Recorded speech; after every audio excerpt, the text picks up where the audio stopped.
cubierto tú. 7, pausado. Se mueve el marcador 23-13. Hemos consumido ya 2 minutos del segundo. Iroegbu con el Ambro y Caspiri. Recibe gol, Omani para abajo. Ahí no se escapan, ¿no? Esa no se sale. Con la zurda.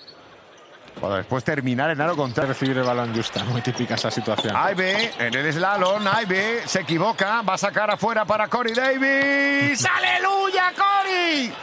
Triple de Básquet Girona.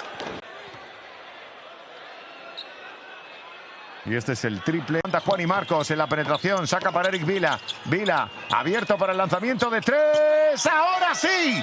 Se estrena en Liga Andesa. Bray Ivy. Triple de Básquet Girona. Bienvenido al partido. Y se quedan con nosotros. Así que no se vayan lejos hasta ahora.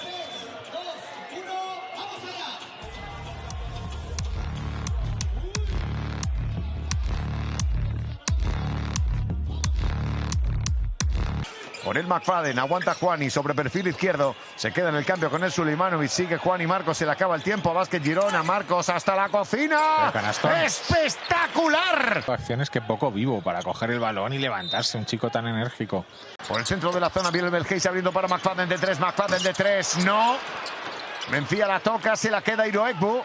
Vuelve a correr el equipo de Salva Camps. Iroegbu para Sorolla. Sorolla se da la vuelta. ¡Canasta! Un poco de recuperando alguna idea defensiva, asomarse y recuperar en el bloqueo directo. Bueno, este tipo de acciones. Viene el bloqueo de Jaume Sorolla. Aguanta aquí, no cruza esa pelota para Juani. Juani desde ahí. Juan Ignacio Marcos, señoras y señores.